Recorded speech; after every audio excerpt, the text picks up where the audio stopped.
صلی علی رسولہ الکریم اما بعد فاعوذ باللہ من الشیطان الرجیم بسم اللہ الرحمن الرحیم یا ایہا النبی لم تحرم ما احل اللہ لک تبتغی مرضات ازواجک واللہ غفور الرحیم قد فرض اللہ لکم تحلۃ ایمانکم واللہ مولاکم وَهُوَ الْعَلِيمُ الْحَكِيمُ وَإِذْ أَسَرَّ النَّبِيُّ إِلَىٰ بَعْضِ أَزْوَاجِهِ حَدِيثًا فَلَمَّا نَبَّأَتْ بِهِ وَأَظْهَرَهُ اللَّهُ عَلَيْهِ عَرَّفَ بَعْضَهُ وَأَعْرَضَ عَن بَعْضٍ فَلَمَّا نَبَّأَهَا بِهِ قَالَتْ مَنْ أَنبَأَكَ هَٰذَا قَالَ نَبَّأَنِيَ الْعَلِيمُ الْخَبِيرُ ان تتوبا الی اللہ فقد صغت قلوبکما وان تظاہرا علیہ فإن اللہ هو مولاه وجبریل وصالح المؤمنین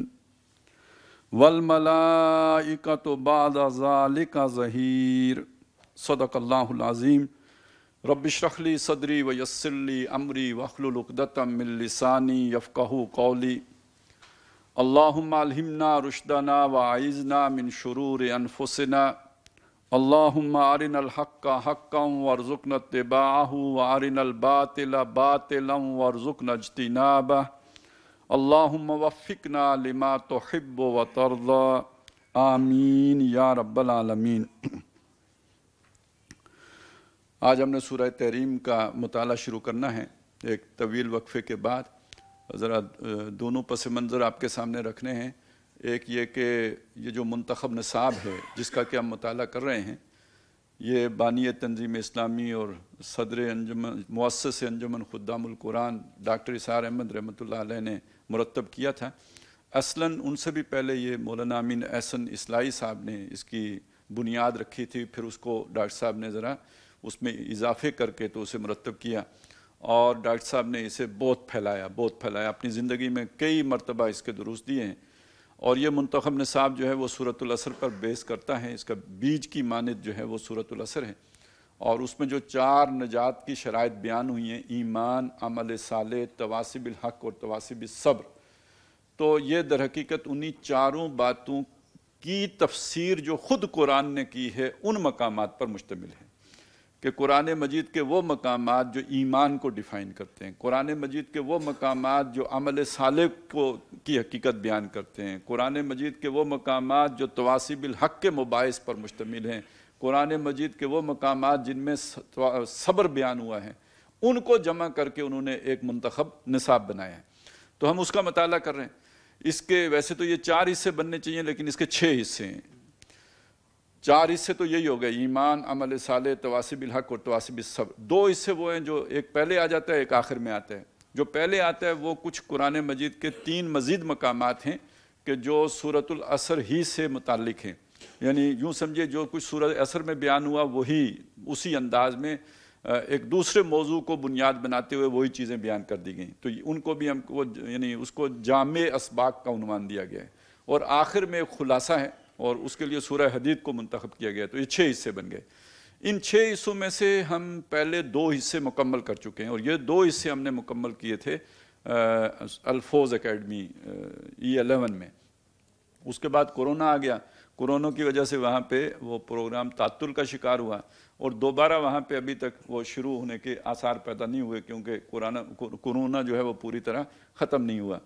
تو لیکن یہ کہ چونکہ یہ آن ایئر بھی جاتا تھا لوگوں تک، یعنی آن لائن جاتا تھا، تو وہ ان کا پتہ، وہ جو ہماری آڈینس ہے ان کی طرف سے ڈیمانڈ تھی، تو پھر ہم نے کوئی متبادل اس طرح کی جگہ نہیں تھی کہ جہاں پر اسے شروع کریں۔ تو اب الحمدللہ ہمارا یہ جو ہے وہ دفتر تیار ہو گیا ہے، اور یہاں پہ یہ حصہ بھی بن گیا ہے جس میں ہم اس طرح بیٹھ کر جو ہے وہ درس و تدریس کا کام بھی کر سکتے ہیں، لیکچرز بھی ہو سکتے ہیں۔ تو یہاں ہم اس کو دوبارہ آغاز کر رہے ہیں۔ تو وہاں پہ جیسے میں نے بتایا کہ 2 حصے ہم نے مکمل کر لیے تھے۔ جو تیسرا حصہ ہے عمل صالح کا، اس کے بھی 2 مقامات کا ہم نے مطالعہ کر لیا تھا۔ ایک سورہ مومنون کی ابتدائی 11 آیات، اور دوسرا ابتدائی 11 آیات اور اس کے ساتھ جڑی ہوئی متصل اس کے ساتھ اسی ایک ہی نشست میں وہ بھی ہو جاتا ہے، یعنی ایک ہی وہ سبق کا حصہ ہے۔ وہ بھی سورہ معارج کی آیات 19 تا 35، اور دوسرا پھر ہم نے پڑھ لیا تھا سورہ فرقان کا آخری رکوع. ان دونوں میں جو نسبت آپس میں جو نسبت ہے وہ یہ ہے کہ جب عمل صالح کی بات کریں گے تو ظاہر ہے عمل صالح ایک فرد کا ہے, ایک انسان کا ہے, ایک شخصیت کا ہے, ایک اس کا ذاتی کردار ہے. وہ ذاتی کردار کیسے سنور سکتا ہے, کیسے ٹھیک ہو سکتا ہے, کیسے درست ہو سکتا ہے, اس کے لیے ایک رہنمائی ہے جو قرآن مجید نے سورہ مومنون کی ابتدائی 11 آیات اور سورہ معارج کی آیات 19 تا 35 میں دی ہے. یہ ہم نے پہلے پڑھا. پھر جب اس پر عمل کرتے ہیں تو کیسی شخصیت بنتی ہے, کیسا انسان تیار ہوتا ہے, کردار کے اندر کیا خوبصورتی آتی ہے, اس کا نقشہ ہے جو سورہ فرقان کے آخری رکوع میں بیان ہوا ہے عباد الرحمن کے عنوان کے ساتھ. تو یہ تو ہمارا مکمل ہو گیا تھا وہیں پہ. اب ہم شروع کر رہے ہیں اس سے آگے, اور آگے کی پہلے ایک بات کو سمجھ لیجئے کہ یعنی یہ سمجھنا اپنی جگہ پہ ضروری ہے, یہ انسانی سطح کی بات ہے, لیکن یہ کہ یہ جو آغاز ایک فرد سے ہوا ہے, اس کے اندر جو پہلا قدم انسان نے اٹھایا ہے وہ اجتماعیت کی طرف قدم ہے. یعنی ایک فرد کے ساتھ ایک دوسرا فرد آ کے مل گیا. حضرت آدم کو اللہ تعالیٰ نے ان کا جوڑا اماں ہوا کی صورت میں عطا کیا. اب یہ ایک خاندان وجود میں آ گیا, اور ابتداً خاندان ہی وجود میں آئے ہیں, پھر ان کے بیٹے, ان کی وہ, اور یہ یوں سمجھیے کہ اس خاندان کی پھر 3 جیتیں بن جاتی تھیں. سب سے پہلے یعنی ایک میاں بیوی, یہ ایک جیت ہو گئی. پہلا رشتہ جو 2 انسانوں کے درمیان قائم ہوا وہ میاں بیوی کا رشتہ ہے.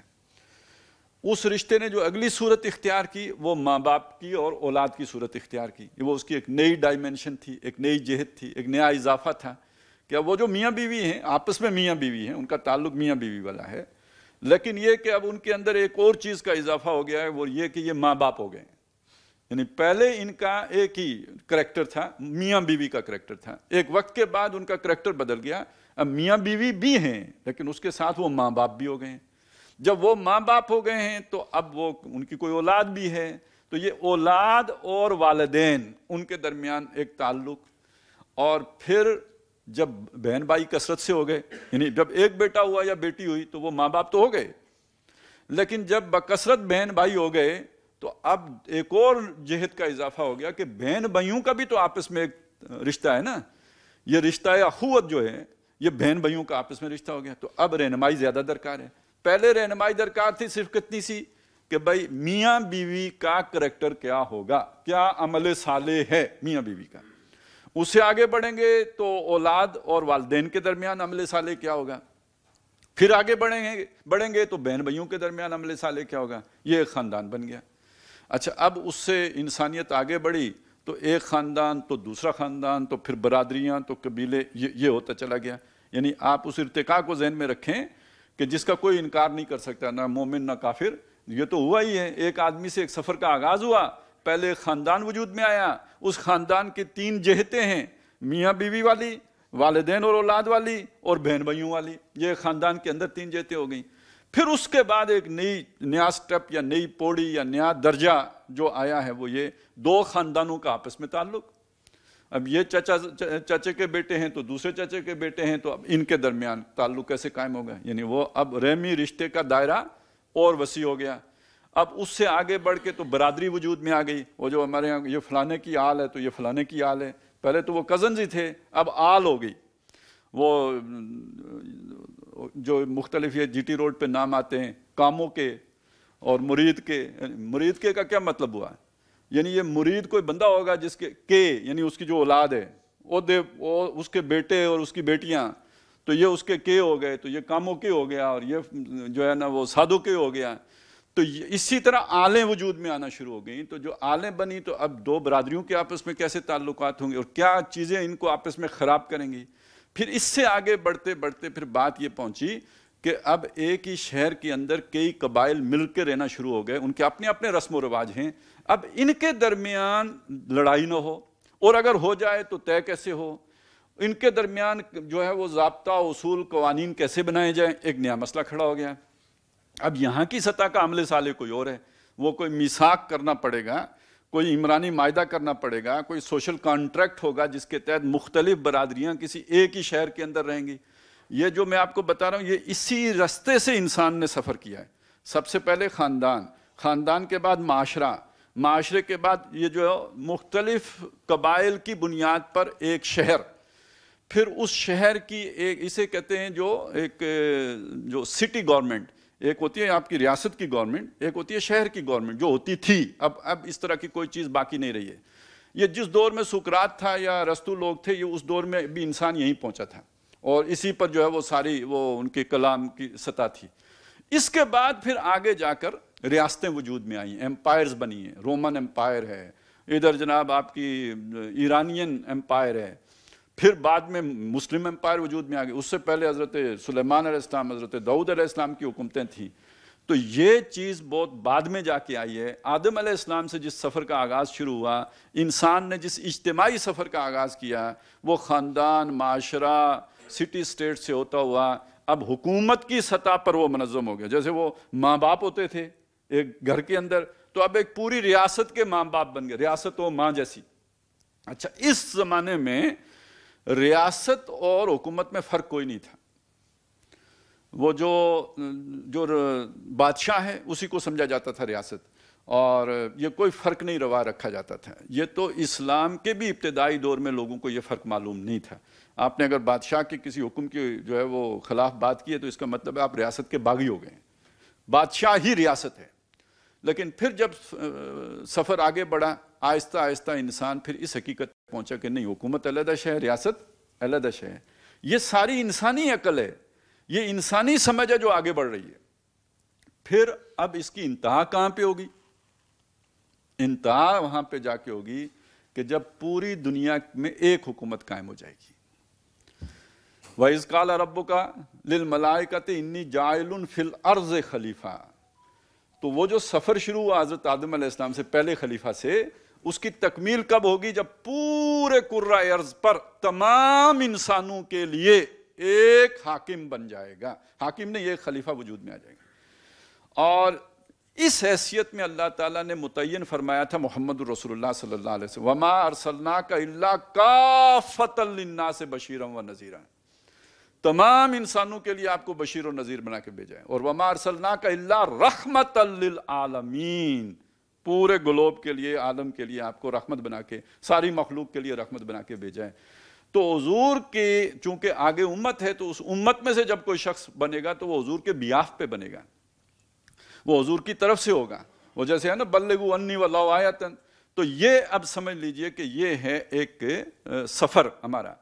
اب ہر سطح پہ عمل صالح مختلف ہوگا. دیکھیے، ایک فرد کا عمل صالح ہم نے پڑھ لیا. اب جب وہ آگے بڑھ کر خاندان بنا تو خاندان کا عمل صالح کوئی اور ہے، اس کے لیے رہنمائی کچھ اور ہے. پھر آگے بڑھ کر جب ایک معاشرے کی صورت اختیار کرے گا تو اس کے لیے عملی رہنمائی کوئی اور ہوگی، اور ریاست کی سطح کی عملی رہنمائی کوئی اور ہے. اور جب ایک گلوبل ولیج تو بن گیا ہے، لیکن جب ایک گلوبل سٹیٹ وجود میں آئے گی اور گلوبل گورنمنٹ وجود میں آئے گی تو اب ایک نئی چیز، قرآن کی ایک نئی جہت ہمارے سامنے کھل کے آئے گی. یہیں سے وہ شے نکلے گی، لیکن یہ کہ وہ ابھی تک نکلی ہے نہیں، وہ بیج کی صورت میں قرآن مجید میں موجود ہے. وہ ابھی درخت نہیں بنا ہے، وہ بنے گا، انشاءاللہ بنے گا. اور یہ آسماں ہوگا سحر کے نور سے آئینہ پوش، یہ منزل آئے گی. تو اس چیز کو ذہن میں رکھتے ہوئے اب دیکھیے کہ ہم نے جب فرد کے بارے میں پڑھ لیا کہ فرد کا عمل صالح کیا ہے، تو اگلی بات جو ہم نے دیکھنی ہے وہ یہ کہ خاندان کا عمل صالح کیا ہے. اب اس خاندان کے عمل صالح کے لیے اللہ تعالیٰ نے نبی اکرم صلی اللہ علیہ وسلم کو جو ہے مخاطب کر کے ہمیں کچھ رہنمائی دی ہے، جو سورہ تحریم میں ہم ابھی پڑھیں گے. ایک نقطہ جو میں گفتگو کر رہا تھا اس میں جو رہ گیا وہ بھی چلیں اس موقع پہ آپ کے سامنے عرض کر دوں کہ جب اللہ تعالیٰ نے خلیفہ بنانے کا فیصلہ فرمایا تو وَإِذْ قَالَ رَبُّكَ لِلْمَلَائِكَةِ إِنِّي جَاعِلٌ فِي الْأَرْضِ خَلِيفَةً. تو ساتھ ہی آخر میں جا کے وہ جو بھی پھر جھگڑا ہوا، شیطان نے سجدہ نہیں کیا اور اس کے بعد اختلاف ہوا، پھر حضرت آدم اور اماں ہوا کو اس نے جو ہے نا وہ درخت کا پھل کھانے پہ مجبور کیا یا آمادہ کیا، اکسا لیا، ورگلا لیا. اس کے بعد اللہ نے کہا اب جاؤ زمین پر. اب سمجھ آ گئی ہے نا، اب جاؤ زمین پہ جاؤ. وَقُلْنَا اهْبِطُوا مِنْهَا جَمِيعًا. ہم نے کہا اب جاؤ یہاں سے، سب کے سب جاؤ. فَإِمَّا يَأْتِيَنَّكُم مِّنِّي هُدًى فَمَن تَبِعَ هُدَايَ فَلَا خَوْفٌ عَلَيْهِمْ وَلَا هُمْ يَحْزَنُونَ. تو جب تمہارے پاس میری طرف سے ہدایت آئے، جو کوئی اس ہدایت کی پیروی کرے گا نہ اس کے لیے کوئی خوف ہے نہ ہی اس کے لیے کوئی حزن ہے. اب یہ جو ہدایت اسی وقت اللہ نے ساری کیوں نہیں دے دی؟ جب آئے کیوں؟ یہ لو میری طرف سے ہدایت ہے، یہ ساتھ لے جاؤ، یہ محفوظ رہے گی، یہ گم نہیں ہوگی، اور اس پر جو عمل کرتا رہے گا وہ گمراہ نہیں ہوگا. اس لیے کہ آدم علیہ السلام اور اماں ہوا کو بھیج رہے تھے، ان کو اتنا بڑے قرآن کی تو ضرورت ہی نہیں تھی. انہوں نے کون سا سود کھانا تھا کہ اس سود کا ذکر آتا ہے؟ انہوں نے کون سے جو ہے وہ سارے جو آج یہ بینک ہیں اور فلانا ہے اور یہ ہے اور جاگیرداریاں ہیں اور یہ تو مسئلے ہی نہیں تھے ان کے. ان کا تو مسئلہ یہ تھا کہ میاں بیوی نے آپس میں کیسے رہنا ہے. وہ اللہ تعالیٰ نے ان کو بتا دیا یہ کھانا ہے یہ نہیں کھانا ہے تو جاؤ زمین پہ رہو. یہ پتہ لگ گیا نا یہ تمہارا دشمن ہے، اسے ہوشیار رہنا اور یہ تمہارا ایریا ہے. اب جب ان کی اولاد ہو گئی تو اللہ نے پھر نئی ہدایت بھیج دی ہوگی نا کہ اس اولاد کے ساتھ تم نے معاملہ یہ کرنا، ان کے نکاح اس طرح کرانے، ان کے آپس کے باہمی تعلقات یہ ہوں گے. جب برادریاں بن گئی پھر اور ہدایت آ گئی، وہ کوئی حضرت ادریس کے ذریعے آ گئی، کوئی حضرت شیس علیہ السلام کے ذریعے سے آ گئی. پھر جب لوگ اس ہدایت سے ہٹ گئے اللہ نے نوح علیہ السلام کو بھیجا، پھر جو بیکار تھے ان کو ختم کیا، جو باقی بچے انہیں نئی ہدایت دے دی. کرتے کرتے موسیٰ علیہ السلام کو اللہ نے تورات دی، اور موسیٰ علیہ السلام کا جو تورات کے کل 10 احکامات ہیں، احکامات عشرہ کہتے ہیں ان کو، 10 احکامات ہیں سارے، اور ان 10 احکامات میں جو بھی رہنمائی ہے وہ کہا یہی جاتا ہے کہ وہ 10 احکامات وہی ہیں جو سورہ بنی اسرائیل کے 3 اور 4 رکوع میں بیان ہوئے. وہ ہم پڑھیں گے انشاءاللہ. اب یعنی ہمارا اس کے بعد جو ہے نا اگلا درس وہی ہے. یہ ایک اس وقت یوں سمجھیے کہ ابھی ایک برادری کی سطح پہ بنی اسرائیل تھے. بنی اسرائیل کوئی ریاست کی سطح کی ان کو وہ رہنمائی نہیں دی گئی، وہ ایک برادری تھی، 12 قبیلوں پر مشتمل ایک بڑی برادری. اور ان کو اللہ تعالیٰ نے رہن سہن کے اس وقت کے معاشرے کے سطح کے لیے جو رہنمائی درکار تھی وہ انہیں دے دی تھی. اور یہ جو ریاست کی سطح کی رہنمائی ہے یہ اللہ تعالیٰ نے محمد الرسول اللہ صلی اللہ علیہ وسلم کے ذریعے سے دی ہے. کیونکہ ریاستیں اتنی بڑی بڑی ریاستیں تو بنی ہی آ کے محمد الرسول اللہ کے دور میں. باقی حضرت سلیمان کی ریاست ہو یا حضرت داؤد علیہ السلام کی ریاست ہو وہ موسیٰ علیہ السلام کے بعد کی ہے. یہ موسیٰ علیہ السلام سے پہلے کے دور نہیں ہے. یہ وہی سے جب موسیٰ علیہ السلام انہیں لے کے آئے پھر بنی اسرائیل جو ہے جب طالوت کی قیادت میں داخل ہوئے، موسیٰ علیہ السلام کے دور میں تو داخل ہی نہیں ہوئے فلسطین میں، انکار کر دیا. فَذَهَبْ أَنْتَ وَرَبُّكَ فَقَاتِلَا إِنَّا هَاهُنَا قَاعِدُونَ. تو پھر طالوت کے دور میں جب داخل ہوئے تو پھر اس کے بلکہ داخل پہلے ہوئے تھے پھر نکالے گئے، پھر طالوت کے دور میں داخل ہوئے. تو اس کے بعد پھر داؤد علیہ السلام میں، پھر سلیمان علیہ السلام میں. تو ایک حکومت کا دور تو اس کے بہت بعد میں جا کے آیا ہے، ریاست کا دور اس کے بہت بعد میں جا کے آیا ہے. لیکن اولین ریاست جو ان اصولوں پر قائم کیا وہ محمد رسول اللہ صلی اللہ علیہ وسلم نے قائم کیے. تو وہ تو آپ کو دیے گئے ہیں، وہ آپ کو احکام عشرہ میں نہیں ملیں گے. سابقہ جو ہے نا وہ شرائع میں وہ نہیں ملیں گے آپ کو، وہ تو محمد الرسول اللہ صلی اللہ علیہ وسلم کے اسوے میں آپ کو ملیں گے، قرآن مجید میں ملیں گے. تو یہ چیزیں ہیں کہ جن کو سمجھ لیجئے. اپنے جو انسان ترقی کرتا گیا، اس کے وسائل میں اضافہ ہوتا گیا، وہ دنیا میں پھیلتا گیا، آپس میں کنیکشن بڑھتے گئے، نئی رہنمائی کی ضرورت پیش آتی گئی. تو نئی رہنمائی اللہ تعالیٰ دیتے رہے. اور یہ پہلے بتا دیا تھا اصول کے درجے میں کہ جو اس رہنمائی کی تابعداری کرتا رہے گا اس کو خوف، یعنی خوف کیا کہ میں غلط تو نہیں کر رہا، کہیں کل اس کا نقصان تو نہیں ہوگا، کوئی ہمیں اس کا جو ہے کل جو ہے نا وہ یہ تبدیلی ہمیں اڑپ تو نہیں کر جائے گی. تو ایک تو یہ اس کا خوف نہیں ہوگا، بالکل تم درست لائن میں جا رہے ہو کیونکہ اللہ کی رہنمائی میں جا رہے ہو. دوسرا حزن نہیں ہوگا کہ وہ یار بڑا غلط فیصلہ ہو گیا تھا، وہ کس بلا کو ہم نے اپنے اوپر مسلط کر لیا تھا. ایسا بھی کوئی بعد میں پچھتاوا بھی نہیں ہوگا کہ ہم نے کوئی غلط فیصلہ کر لیا تھا. اس کے اللہ نے رہنمائی دی ہے کہ اس لائن پر چلو گے. تو ولا خوف علیہم ولا ہم یحزنون. تو یہ چیز ذرا ذہن میں رکھ لیجئے. تو اب آتے ہیں سورہ تحریم کی طرف. صرف سورہ تحریمی کی طرف نہیں آتے بلکہ یہ کہ ہم قرآن مجید کی رہنمائی کی طرف مجموعی طور پہ آتے ہیں. اب جو ابھی جتنی بات ہوئی ہے اس سے یہ بات سمجھ میں آ گئی کہ انسان کا اجتماعیت کی طرف جو سفر ہے، ویسے تو انسان کو سماجی حیوان کہتے ہیں، یہ مل جل کے رہتا ہے، اکیلا نہیں رہ سکتا. کوئی اب نارمل آدمی ہو تو اکیلا رہے، وگرنہ انسان مل جل کے رہتے ہیں، اکٹھے ہو کے رہتے ہیں.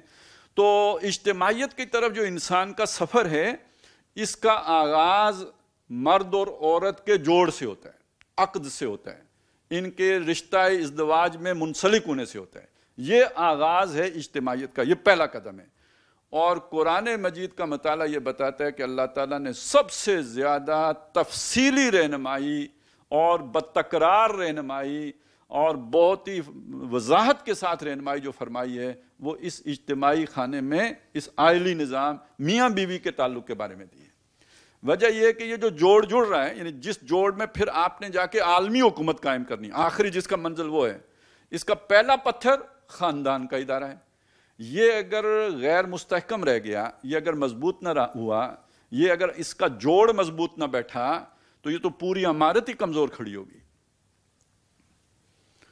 وہ جو کہتے ہیں نا خشت اول چون نہد مامار کج تاس ہو رہی میر اود دیوار کج، آپ نے پہلی اینٹ ہی غلط رکھ دی تو آپ جتنی چوٹی تک چلے جائیں گے دیوار ٹیڑھی ہی رہ جائے گی، اور یہ جب دیوار ٹیڑھی ہوگی تو پھر خرابی پیدا ہو، پورا تمدن بگڑ جائے گا، پوری تہذیب کا جنازہ نکلے گا۔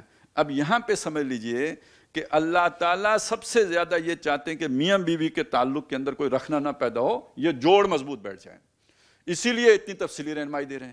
اچھا، دوسری طرف جو ہمیں احادیث سے پتہ لگتا ہے اور قرآن مجید کے اشارے بھی ہیں کہ جس سے یہ پتہ لگتا ہے کہ شیطان کی آخری درجے کی کوشش یہ ہوتی ہے کہ اس خاندان کے ادارے میں بگاڑ پیدا کیا جائے، اسے خراب کیا جائے، اس کے اندر رکھنا ڈالا جائے، اس کو کمزور کیا جائے۔ قرآن مجید میں سورہ بقرہ میں آتا ہے وہ جو یہودیوں کا طرز عمل، کیونکہ یہودی بھی تو شیطان کی پٹری پہ چڑھ گئے تھے نا، تو ان کے بارے میں آتا ہے وَاتَّبَعُوا مَا تَتْلُو الشَّيَاطِينُ عَلَىٰ مُلْكِ سلیمان، وہ پیروی کرنے لگے جو شیطان سلیمان علیہ السلام کی بادشاہی میں پڑھ کے سنایا کرتے تھے، یعنی جادو، اس کے پیچھے پڑ گئے۔ وَمَا كَفَرَ سُلَيْمَانُ وَلَٰكِنَّ الشَّيَاطِينَ كَفَرُوا يُعَلِّمُونَ النَّاسَ السِّحْرَ، یہ سلیمان نے کفر نہیں، یہ جادوگر جو تھے یہ جو کفر کر رہے تھے اور لوگوں کو جادو سکھاتے تھے۔ اچھا، اسی طرح وہاں پہ دو فرشتے بھی تھے جو ان کی آزمائش کے لیے آئے تھے، وَمَا أُنزِلَ عَلَى الْمَلَكَيْنِ بِبَابِلَ ہاروت وماروت، وہ جو نازل کیا گیا وہ بھی سیکھتے ہیں، یعنی وہ جو جادو فرشتے سکھاتے ہیں، حالانکہ وہ فرشتے بتا دیتے تھے کہ مت سیکھو، یہ ہم جو سکھا رہے ہیں یہ کفر ہے، فَلَا تَكْفُرْ، مت کفر کرو۔ وَيَتَعَلَّمُونَ مِنْهُمَا مَا يَضُرُّ بِهِ زَوْجَ مَا يُفَرِّقُونَ بِهِ بَيْنَ الْمَرْءِ وَزَوْجِهِ، وہ سیکھتے ان فرشتوں سے وہ چیز، وہ علم جس کے ذریعے سے وہ میاں بیوی میں جدائی پیدا کرتے ہیں، ان کے درمیان جو ہے نا افتراق پیدا کرتے ہیں، فراق پیدا کرتے ہیں، سیپریشن ان کے درمیان لانے کے لیے یہ وہ سیکھتے ہیں، اور یہ ان کے لیے نقصان دہ ہے۔ وَيَتَعَلَّمُونَ مَا يَضُرُّهُمْ وَلَا يَنْفَعُهُمْ، یہ ان کے لیے نقصان، ان کے پورے تمدن کا جنازہ نکال دے گی یہ بات اگر میاں بیوی کا تعلق کمزور پڑ گیا۔ اسی طرح احادیث میں آتا ہے کہ شیطان نے اپنا تخت لگایا پانی پہ، وہ جو بھی تخت لگاتا ہے پھر ظاہر ہے بادشاہ جیسے فیڈ بیک لیتا ہے، رپورٹیں لیتا ہے، ہاں بھائی تو نے کیا کیا، کوئی کہے گا میں نے جنگ عظیم کرائی، کوئی کہے گا میں نے یہ کیا، کوئی کہے گا میں نے وہ کیا، وہ سنتا ہے بڑے مطلب چل موڈ میں سنتا ہے، بس ٹھیک ہے، کوئی اپریسیشن نہیں ہے۔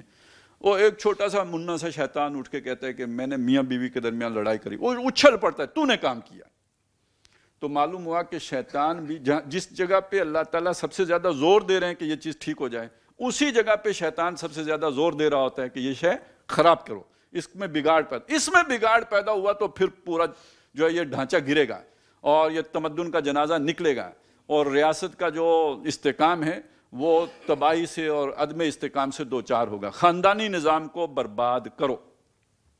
اچھا، اب جب آپ نے اس چیز کو سمجھ لیا تو اب آ جائیں ذرا ہم اپنے ان موجودہ حالات کا جائزہ لے لیں، تو اس میں آپ دیکھیں گے کہ شیطان اپنی اس چال میں کس درجے میں کامیاب ہوا ہے، کتنا بھرپور اسے کامیابی حاصل ہوئی ہے کہ مغرب میں تو خاندان کے اس ادارے کا جنازہ نکل چکا ہے، اور ویسے تو ہم اپنے دل کی تسلی کے لیے کہتے ہیں کہ مغرب میں نکل چکا ہے، آدھے سے زیادہ پونے کے قریب جنازہ تو ہمارا بھی نکل چکا ہوا ہے۔ یعنی اس میں اگر ایک دیکھنا ادارہ تو اس سے بھی بگڑ جاتا ہے نا کہ آپ نائل کو حکومت دے دیں، ادارہ بگڑ جاتا ہے نا، ریاست بگڑ جاتی ہے، تو کوئی بھی ادارہ ہو جب نائل اوپر چڑھے گا تو بگڑ جائے گا۔ یہ جو ادارہ اللہ نے بنایا ہے خاندان کا ادارہ، اس کے لیے اللہ تعالیٰ نے یہ طے کر دیا ہے کہ اس کی قوامیت، اس کی حکمرانی، اس میں اختیار مرد کے ہاتھ میں ہوگا، عقدۃ النکاح بھی مرد کے ہاتھ میں اور قوامیت بھی مرد کے ہاتھ میں۔ الرجال قوامون علی النساء، یہ ہر مرد ہر عورت کے اوپر قوام نہیں ہے، مرد اپنی بیوی پر قوام ہے، یہ سمجھیں، یہ خاندان کے ادارے میں جو شوہر کی حیثیت ہے وہ قوام کی ہے، وہ اس کے اوپر جو ہے وہ اس کی اتھارٹی ہے، وہ اللہ نے دی ہے، یہ اللہ کی فضیلت ہے جو اللہ نے دی ہے۔ جیسے اللہ نے کسی کو طاقتور بنایا تو کسی کو کمزور بنایا، کسی کو عالم بنایا تو کسی کو جاہل بنایا، کسی کو غنی اور دولت مند بنایا تو کسی کو مفلوق الحال بنایا، یہ کس کی تقسیم ہے؟ یہ اللہ کی تقسیم ہے۔ اسی طرح اللہ نے کسی کو مرد بنایا تو کسی کو عورت بنایا، ہیں انسان ہی، شرف انسانیت میں برابر ہیں، لیکن یہ کہ جنس اللہ نے مختلف ہے، یہ اللہ کی تقسیم ہے، کوئی اپنے اختیار سے نہ مرد ہوتا ہے نہ کوئی اپنے اختیار سے عورت ہوتی ہے۔ اب اسی میں اللہ نے جو مرد کی ذمہ داریاں لگائیں اور جو اس کو اختیارات دیے یا اس کو جو فضیلت دی، اس میں یہ بھی ہے کہ وہ خاندان کے ادارے کا سربراہ وہ ہوگا. یہ اللہ کا فیصلہ ہے. جس نے ایمان لانا ہے اس کو یہ فیصلہ ماننا پڑے گا. یہ اللہ کا طے شدہ فیصلہ ہے. اس کے آگے سرنڈر کرنا پڑے گا. مردوں کو بھی کرنا پڑے گا, عورتوں کو بھی کرنا پڑے گا, اگر مومن ہو. نہیں ہو تو جو مرضی کرو, پھر کھلے کھاؤ, پھر چھوٹ ہے, پھر لبرل ہو, پھر آپ کی موم بتیاں جلاؤ, جو مرضی کرو. پھر اللہ یہاں نہیں پوچھے گا, وہ پھر وہ جب واپس لوٹ کے جائیں گے تو پوچھے گا. جس نے ادھر کی زندگی سنوارنی ہے تو اس کے لیے اللہ نے یہ اصول طے کر دیا, الرجال قوامون علی النساء. تو حضور صلی اللہ علیہ وسلم نے فرمایا کہ, ویسے حدیث طویل ہے, میں یہ حصہ آپ کو سنا دیتا ہوں کہ اس وقت کہ جب تمہارے معاملات تمہاری عورتوں کے ہاتھوں میں چلے جائیں تو اس وقت تمہارے لیے زمین کی پیٹھ سے زمین کا پیٹ بہتر ہے. یعنی جو وہ کہیں وہی گھروں میں ہو رہا ہو.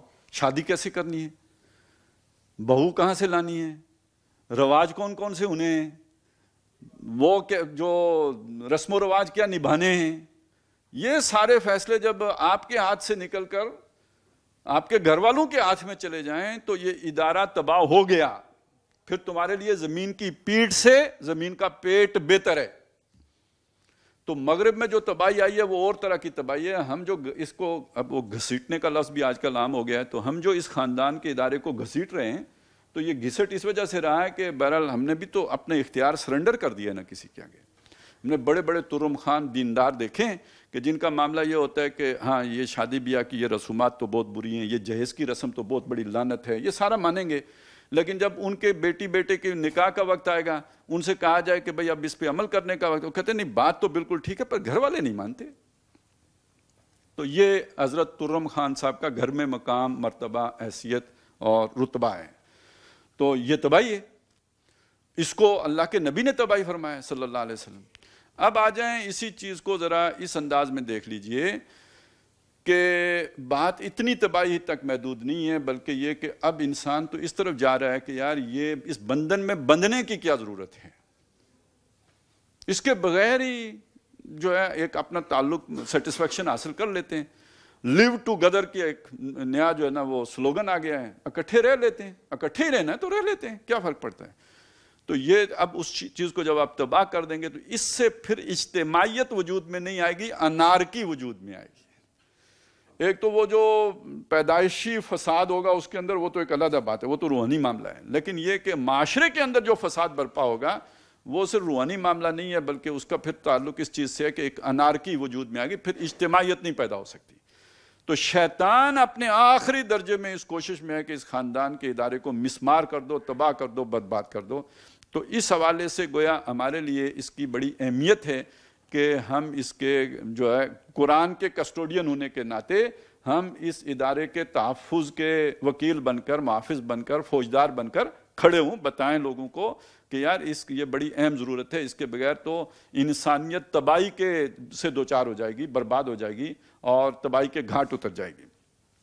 اب اس چیز کو ذرا سامنے رکھیں تو یہ جو سورت ہے سورہ تحریم, اور اس کے ساتھ ہے سورہ طلاق جو اس سے پہلے آئی ہے. یہ دو صورتیں اکٹھی ہیں اس مقام پر کہ جو خاندان کے ادارے سے, پوری کی پوری صورتیں سمجھ لیجئے خاندان کے ادارے سے بحث کر رہی ہیں اور اس کے بارے میں رہنمائی دے رہی ہیں. سورہ طلاق میں اس ایکسٹریم صورت کا ذکر ہے کہ جس میں میاں بیوی کے درمیان مزاج کی ہمانگی نہ رہے اور سیپریشن تک نوبت پہنچ جائے, اس کی رہنمائی سورہ طلاق میں دی ہے. سورہ تحریم میں اس صورت کا بیان ہے کہ جو مطلوب ہے, محبت ہونی چاہیے, باہمی جو ہے وہ ایک دوسرے کے احساسات کا لحاظ رکھا جانا چاہیے, تبھی گھر کا ادارہ چلتا ہے. لیکن اس میں بھی جیسے وہ کہتے ہیں access of every thing is bad, تو اس میں بھی اگر کوئی بہت زیادہ اضافہ ہو جائے تو اس سے بھی خرابی پیدا ہونے کا امکان ہے. تو اس کے لیے رہنمائی سورہ تحریم میں دی گئی ہے. ویسے تو بڑی تفصیلی رہنمائی سورہ بقرہ میں بھی ہے. اچھا, ویسے اس میں اور اس میں ایک بڑا ربط و تعلق بھی ہے. سورہ بقرہ کے 2 پارے تقریباً پہلوں کے بعد 4 رکوع ایسے آتے ہیں کہ وہ 27واں, 28واں, 29واں, 30واں, وہ جو 4 رکوع جس میں یہ طلاق کے احکام دیے گئے ہیں کہ طلاق کیسے دینی ہے, پھر وہ باہمی رشتہ تعلق اس کے بارے میں. ادھر آخری 2 پارے چھوڑ کے 29واں, 30واں, اس سے پہلے 28ویں پارے کے آخر میں یہ بھی 4 ہی رکوع ہیں, 2 صورتیں, رکوع 4 ہی ہیں. اس میں یہ جو ہے وہ رہنمائی ہمارے سامنے رکھی گئی ہے. تو یہ بھی ایک تناسب بھی خاص ہے کہ بھئی وہ یوں سمجھے ایک بریکٹ بنائی گئی ہے اول اور آخر میں 2 پارے چھوڑ کر کہ جس میں خاندانی نظام کی اصلاح کے لیے رہنمائی دی. بیچ میں بھی بہت سی ہے، سورہ نور تقریباً درمیان میں آگے 18ویں پارے میں، پھر اس کے بعد سورہ احزاب ہے، اور سورہ مجادلہ میں بھی ہے، ادھر سورہ نساء میں بھی ہے پیچھے. تو یہ اول اور آخر میں پرویا ہوا ہے یہ مضمون خاندانی، سب سے تفصیلی ہدایات بھی، اور قرآن مجید کے مختلف مقامات پر بھی اس کی رہنمائی دی گئی ہے. اچھا، یہ جو دو صورتیں ان کی خاص اہمیت بھی ہے. یہ ان کا زمانہ نزول جو ہے وہ مدنی زندگی کا نصف آخر ہے، اور اس دور میں بہت سے لوگ بکثرت دین میں نئے لوگ شامل ہوئے.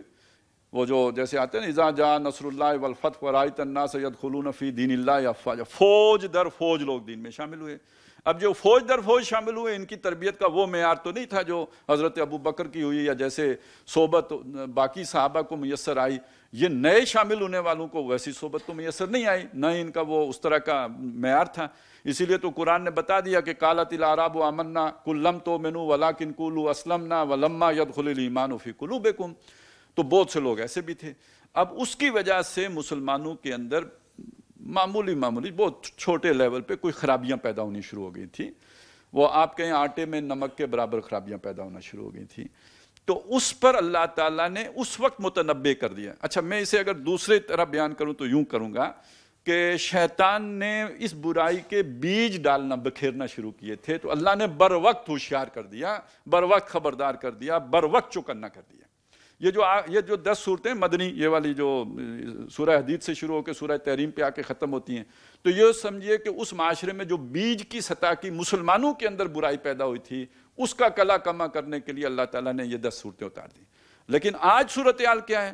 میں نے ایک عالمی تناظر آپ کے سامنے رکھ دیا کہ شیطان نے وہ نوع انسانی کا اس اعتبار سے جنازہ نکال دیا، اور ہم بھی بچے ہوئے نہیں ہیں.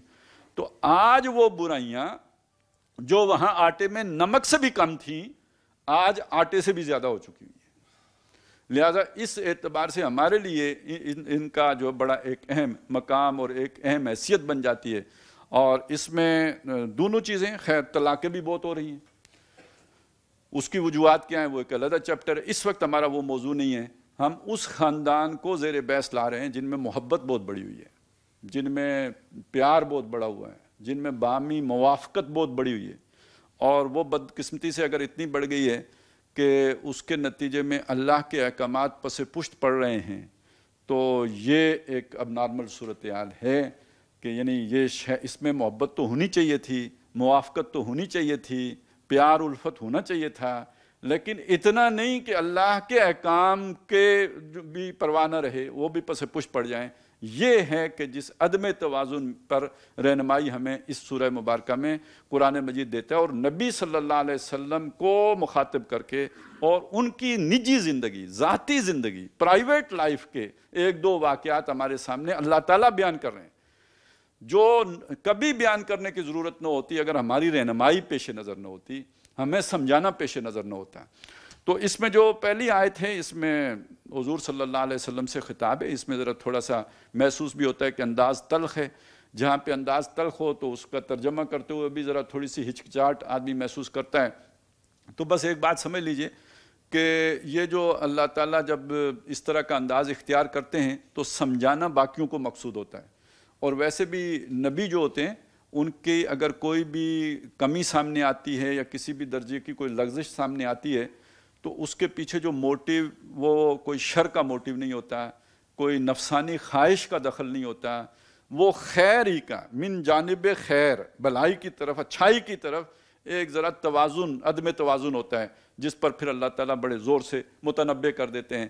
کیونکہ بہرحال نبی کا ہر عمل امت کے لیے بعد میں اسوہ بننا ہوتا ہے. تو پہلے بھی تاریخ کی ایک مثال سامنے موجود ہے کہ حضرت یعقوب علیہ السلام نے اپنی ذاتی پسند کی وجہ سے اونٹ کا گوشت نہیں کھایا کرتے تھے. تو بعد میں بنی اسرائیل نے سمجھا کہ اونٹ کا گوشت ہے ہی حرام.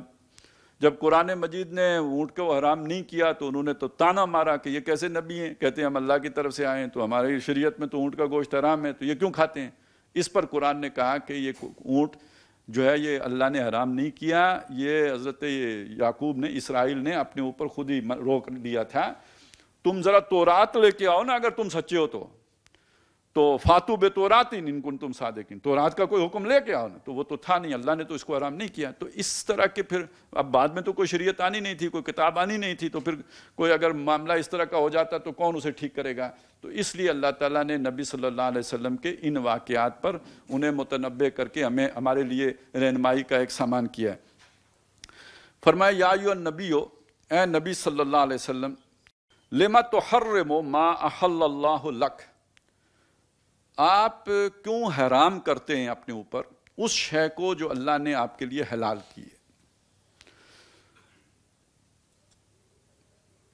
یہ جو ہے نا اپنے اوپر حرام کرنا، ایک ہوتا ہے کسی شے کو حرام قرار دینا، یہ ایک بالکل علیحدہ بات ہے.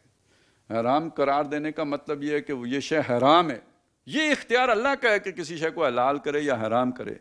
یہ نبی بھی اگر کہتے ہیں تو اللہ کے حکم کے تابع، وما ينطق عن الهوى ان هو الا وحی یوحی، وہ اپنی مرضی سے نہیں کہتے، وہ وہی کہتے ہیں جو اللہ کی طرف سے انہیں وحی کیا گیا ہوتا ہے.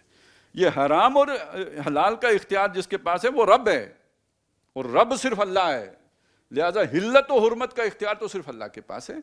تو نبی صلی اللہ علیہ وسلم نے نعوذ باللہ کوئی ایسا نہیں کیا تھا کہ انہوں نے وہ جو بھی شے تھی اس کو انہوں نے، اس کی میں وضاحت آگے کر دوں گا، کہ اس کو انہوں نے حرام کر دیا ہو مسلمانوں کے لیے، نہیں، ایسا مسئلہ نہیں تھا، بلکہ یہ کہ انہوں نے صرف اپنے اوپر قسم کھا لی تھی کہ میں یہ کام نہیں کروں گا یا یہ شے نہیں کھاؤں گا. تو اللہ نے اس پر بھی نبی صلی اللہ علیہ وسلم کو جو ہے وہ متنبع فرمایا کہ آپ کیوں حرام کرتے ہیں اپنے اوپر، اپنے آپ کو کیوں روک لیتے ہیں اس شے سے جو اللہ نے آپ کے اوپر حلال کی ہے. اب یہ مسئلہ ذرا ہمیں سمجھنا چاہیے، آج ہمیں اتنا آسانی سے سمجھ میں نہیں آتا کہ جتنا اللہ کی حرام کی ہوئی چیزوں سے بچنا اہم ہے، اتنا ہی اللہ کی حلال کی ہوئی چیزوں سے رکنا بھی اگر آپ کی دسترس میں ہوں اتنا ہی برا ہے.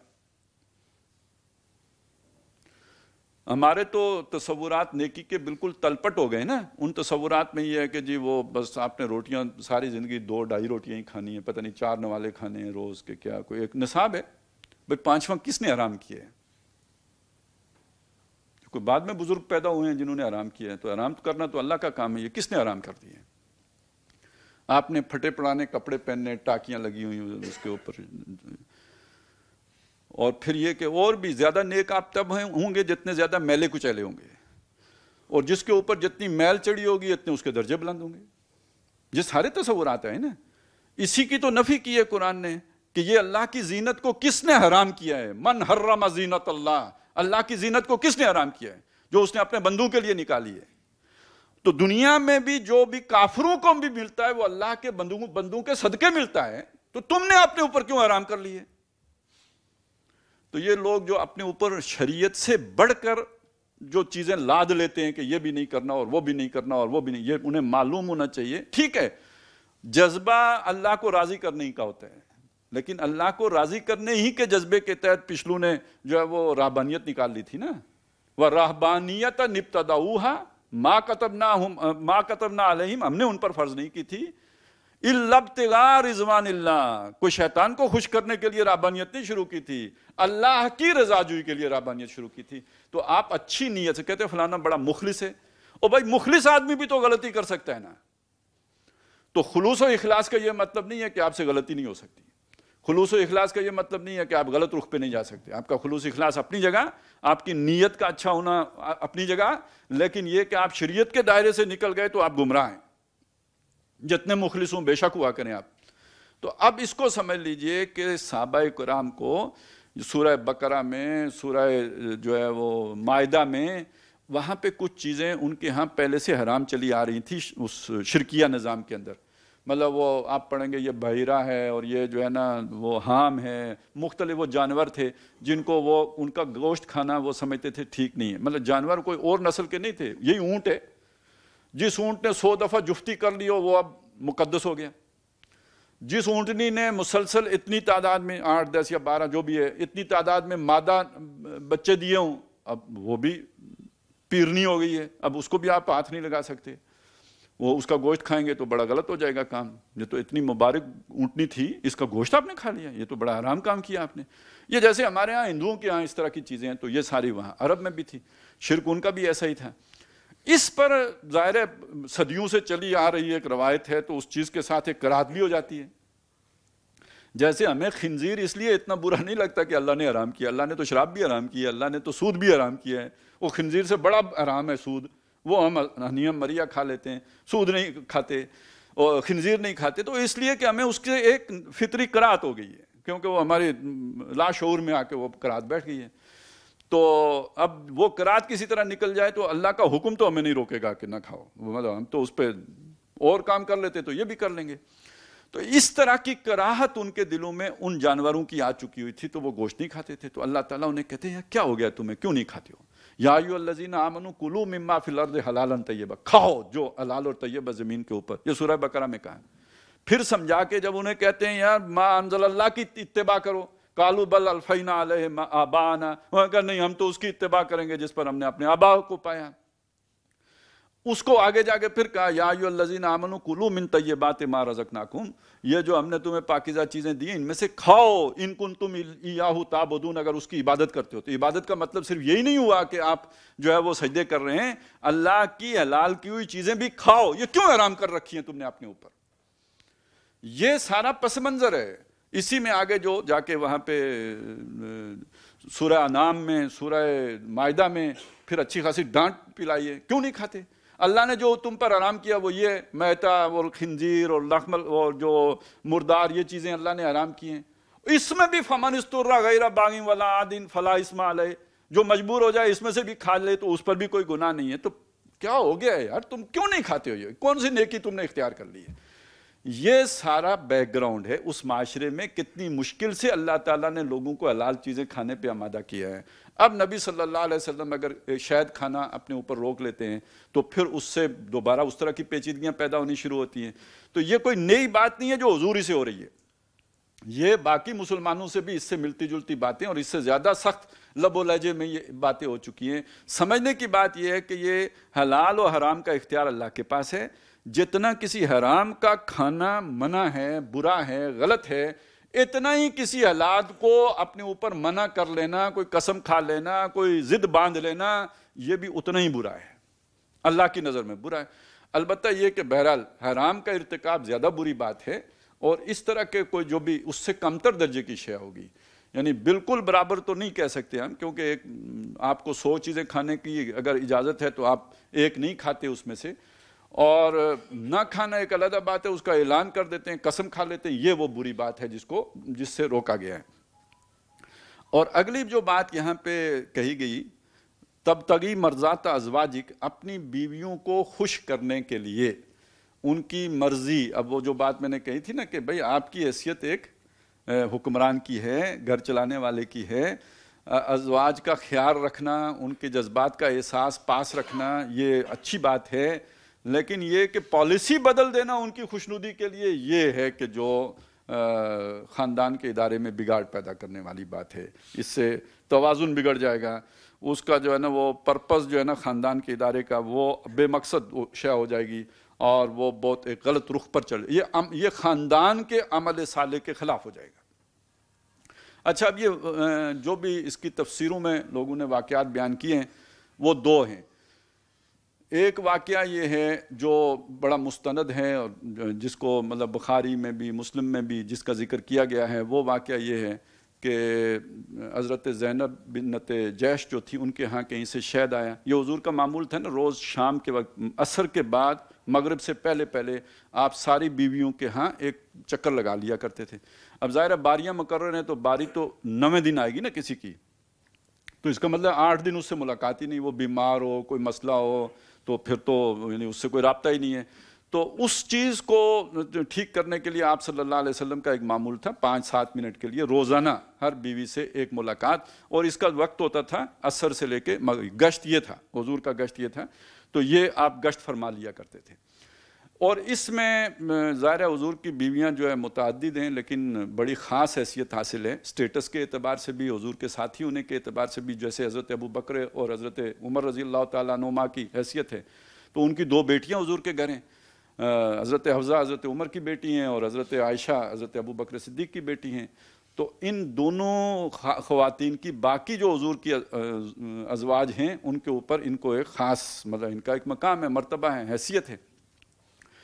تو اب وہ جو حضرت زینب ہیں ان کے ہاں حضور کوئی کہیں سے کوئی شہد آیا ہوا تھا تو وہ نوش فرمایا کرتے، اس میں دیر ہو جاتی، کوئی 2-4 منٹ اوپر ہو جاتے، تو اب ان کو فیل ہونا شروع ہوا کہ یہ ذرا یہاں پہ ٹائم زیادہ لگتا ہے، تو پھر انہوں نے ایک مطلب باقاعدہ منصوبے سے یعنی حضور کو توجہ دلائی، اور منصوبے میں بس یہ بات تھی کہ آپ کی منہ سے کوئی ہیک آتی ہے، انہیں پتہ تھا وہ شہد استعمال کرتے ہیں، وہ شہد جس علاقے کا تھا اس میں ایک خاص طرح کی خوشبو تھی، تو انہوں نے خوشبو نہیں کہا، انہوں نے کہا بدبو آتی ہے۔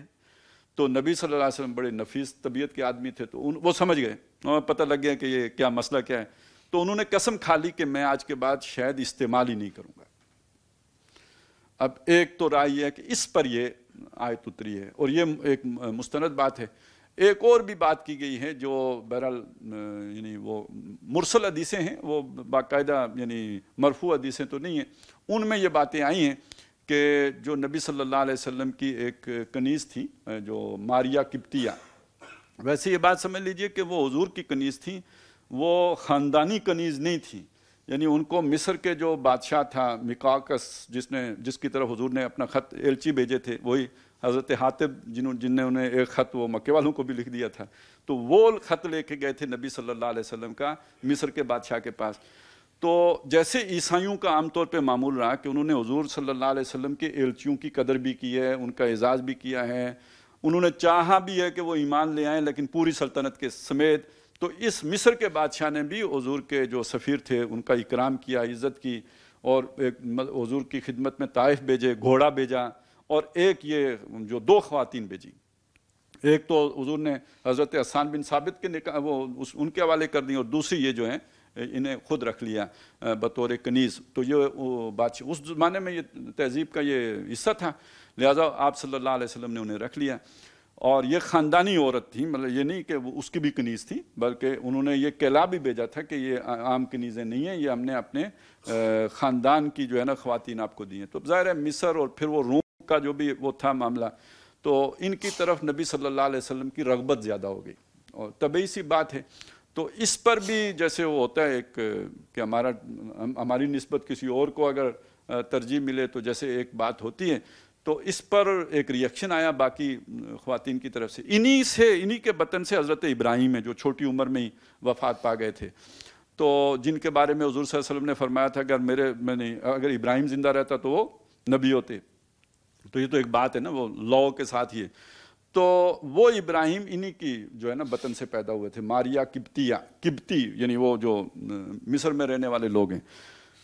تو جب یہ والا اعتراض بیویوں نے کیا تو اس پر حضور نے قسم کھا لی کہ میں ان کے پاس آئندہ بعد نہیں جاؤں گا۔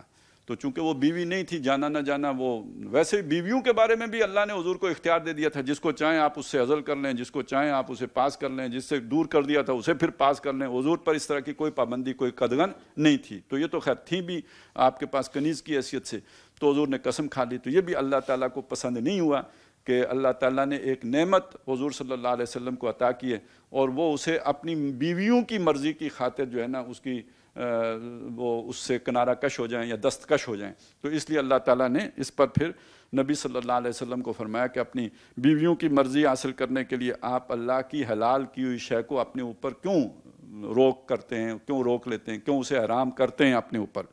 واللہ غفور الرحیم۔ اب یہ جا کے بات آخر میں کھلی کہ یہ اصل میں کوئی ناراضگی کا اظہار نہیں ہے، یہ اللہ کی طرف سے جو بھی بات آئی ہے یہ پیار ہی کا ایک انداز ہے۔ ظاہر ہے آپ ذرا تھوڑا تلخ لہجے میں بھی بات کر لیتے ہیں، لیکن یہ کہ اس کے پیچھے ایک تعلق خاص ہوتا ہے جس کی وجہ سے آپ وہ بات کر رہے ہوتے ہیں، وہ جا کے آخر میں کھل گیا۔ واللہ غفور الرحیم، اللہ بڑا بخشنے والا، بڑا مہربان ہے، بڑا آپ کے لیے جو ہے وہ عنایت والا ہے۔ پھر بتایا قد فرض اللہ لکم تحلۃ ایمانکم، اللہ نے آپ پر قسمیں کھولنے کا طریقہ مقرر کر دیا ہے۔ یعنی یہ نہیں ہے کہ لازم ہے کہ آپ نے یہ قسم کھولنی ہے، آپ نے کوئی قسم اٹھا لی ہو، آپ نے وہ جو قسم ہے پوری کرنی چاہیے۔ قرآن مجید بھی یہی کہتا ہے، اور یہ بھی کہتا ہے کہ جو تمہاری لغو قسمیں ان پر اللہ مواخذہ نہیں کرے گا۔ لیکن یہ کہ جو قسمیں تم نے سوچ سمجھ کے کھائی ہیں ان پر مواخذہ ہوگا۔ اب یہ قسم لغو قسم نہیں ہے، آپ نے سوچ سمجھ کر فیصلہ کیا ہے کہ میں شاید نہیں کھاؤں گا۔ لغو قسم یہ ہوتی ہے جو لوگوں کی عادت نہیں ہوتی، واللہ باللہ، وہ جس طرح وہ عرب کرتے رہتے ہیں، ہمارے ہاں بھی لوگ بات بات پہ قسم اٹھاتے ہیں، تو وہ ایک لغو قسم ہے، اس پر مواخذہ نہیں ہے، لیکن آدمی سوچ سمجھ کر ایک فیصلہ کرتے ہیں۔ یہ قسم صرف اتنا ہی نہیں ہے کہ آپ کھائیں، آپ نے ایک ارادہ ٹھان لیا، پکا ٹھان لیا کہ میں یہ کام کروں گا، تو یہ قسم ہی ہے۔ یا آپ نے کوئی بھی کام کرنے کا سوچا ہے، تو اب اگر اس کو چھوڑیں گے یا نہیں کریں گے کسی مجبوری کی وجہ سے، کسی عذر کی وجہ سے، یا جیسے ایک آپ نے غلط فیصلہ کر لیا، اب کوئی معاہدہ کر لیا ہے کسی کے ساتھ، معاہدہ حرام کیا ہے، اب آپ کو کسی مفتی صاحب نے بتایا کہ آپ نے حرام معاہدہ کر لیا، تو وہ معاہدہ تو آپ نے توڑنا ہے، اب آپ اس پر تو عمل نہیں کر سکتے، لیکن معاہدہ ہونا ایک علیحدہ فیصلہ تھا۔ اب اس کا کھولنے کا ایک طریقہ ہے جو اللہ نے آپ کو بتایا، قد فرض اللہ لکم تحلۃ ایمانکم، یہ اس طرح کے معاہدے یا قسمیں کھولنے کا اللہ نے آپ کو طریقہ بتا دیا ہے۔ وہ طریقہ سورہ مائدہ آیت نمبر 89 اس میں اللہ نے بیان کیا ہے۔ اس کا طریقہ کیا ہے کہ آپ جو ہے یا تو وہ جو ہے وہ کوئی 10 مسکین ہیں ان کو کھانا کھلائیں گے، یا ان کو کپڑے پہنائیں گے، یہ ہے، اور جو یہ یا غلام کو آزاد کریں گے، یہ 3 تو اس کے اساسات ہیں۔ اگر یہ نہ کر سکیں، یعنی آپ وہ اتنی وسعت نہیں ہے، مقدرت نہیں ہے کہ آپ 10 مسکینوں کو کھانا کھلائیں، یا یہ کہ آپ انہیں کپڑے لا کے دیں، یا یہ کہ آپ کسی غلام کو آزاد کریں، تو پھر یہ ہے کہ 3 روزے رکھ لیں۔ یہ طریقہ اللہ نے بتایا۔ تو اپنے معاہدے، ایسے معاہدے جو غلط معاہدے کر لیے ہوں کسی غلطی کی وجہ سے، یا کوئی بھی آپ نے آپس میں ہی کوئی عہد باندھ لیا ہو اور اب باہمی رضامندی سے اپنا وہ عہد ختم کر رہے ہیں۔ آپ نے سوچا تھا کہ ہم جناب اس سال عمرہ کرنے چلیں گے، لیکن یہ کہ نہیں یار اس سال تو بیوی مطلب وہ بچی کے ہاتھ پیلے کرنے ہیں، تو پھر آئندہ تو آپ نے ایک اللہ سے عہد کر کے اب اس سے پیچھے ہٹ رہے ہیں۔ ٹھیک ہے، یہ پریورٹیز کا مسئلہ ہے، آپ نے طے کر لیا کہ یہ زیادہ بڑی ذمہ داری آپ پر آ گئی ہے، لیکن اب آپ نے اس پر اس کو کھولنے کا یہ طریقہ رکھنا ہے۔ اور یہ سارا طریقہ اس لیے بھی ہے تاکہ معاہدے کو ہلکا نہ سمجھا جائے۔ اور کون سا قرآن و حدیث ہوتے ہیں، آخر لوگوں نے سمجھا ہے نا، تو تب کہہ دیا بھئی معاہدہ ہی کیا تھا نا، توڑ دیا، اللہ خیر صلی۔ میں اپنے معاہدے سے دستبردار ہوتا ہوں، بڑے آسانی سے لوگ کہہ دیتے ہیں ٹھیک ہے میں نے کیا تھا کہ میں یہ کام یوں نہیں کروں گا، لیکن یہ ہے کہ میں دستبرداری اختیار کر لیتا ہوں۔ تو یہ صرف ہماری عورتیں ہی تو نہیں کہتی نا میرا جسم میری مرضی، وہ کہتے ہیں میرا اختیار میری مرضی، میں جب چاہوں معاہدہ کروں، جب چاہوں توڑ دوں۔ تو ایسی بات نہیں ہے کہ آپ جب چاہیں معاہدہ کریں اور جب چاہیں توڑ دیں، یہ ذمہ داری کا کام ہے۔ اس کی سیریسنس کا معاملہ یہ ہے کہ جب اسے کھولا جائے یا توڑا جائے، یا بے شک آپ نے غلط معاہدہ بھی کر لیا تو اس کو کھولنے کا طریقہ اللہ تعالیٰ نے بتایا کہ اسے یوں کر کے کھولیں۔ قد فرض اللہ لکم تحلۃ ایمانکم واللہ مولاکم، اللہ تمہارا مولا ہے۔ اب یہ مولا کا لفظ بھی بڑا جامع ہے، وہ تمہارا حمایتی ہے، تمہارا مددگار ہے، تمہارا پشت پناہ ہے، تمہارا ہر طرح سے حاجت روا ہے، تمہارا غوث ہے، تمہارا جو ہے فریاد رس ہے، وہ مولا ہے تمہارا۔ ہوا مولاکم وہو العلیم الحکیم، وہ علم والا ہے، حکمت والا ہے۔ اس نے جو احکام دیے ہیں وہ اپنے علم اور حکمت کی بنیاد پر دیے ہیں، اور یہ جو بھی آپ کو رہنمائی دی ہے اپنے علم و حکمت کی بنیاد پر، العلیم الحکیم، تو اس سے زیادہ علم کسی کے پاس نہیں ہے۔ تو تم اتنے حکیم نہیں ہو سکتے۔ آج کے انسان کو مخاطب کر کے اگر آپ دیکھیں کہ ہم جی اپنی مرضی اور ہم اپنی سوچ، اور ہم تو اب ستاروں پہ کمنڈ ڈالتے ہیں لہٰذا زمین کا نظام بھی ہم چلا لیں گے، تو بہرحال یہ قرآن مجید کتاب اور یہ احکام جو اللہ نے دیے ہیں یہ اس العلیم اور الحکیم نے دیے ہیں۔ تو وہ جتنا تمہاری ضرورتوں سے، تمہارے حوالے سے شیطان کی شرارتوں سے واقف ہے، تم خود اتنے واقف ہو نہیں سکتے، تو اس نے اپنے علم و حکمت سے تمہیں یہ رہنمائی عطا کی ہے۔ تو آج میرا خیال ہے اسی پر ہم کفایت کرتے ہیں۔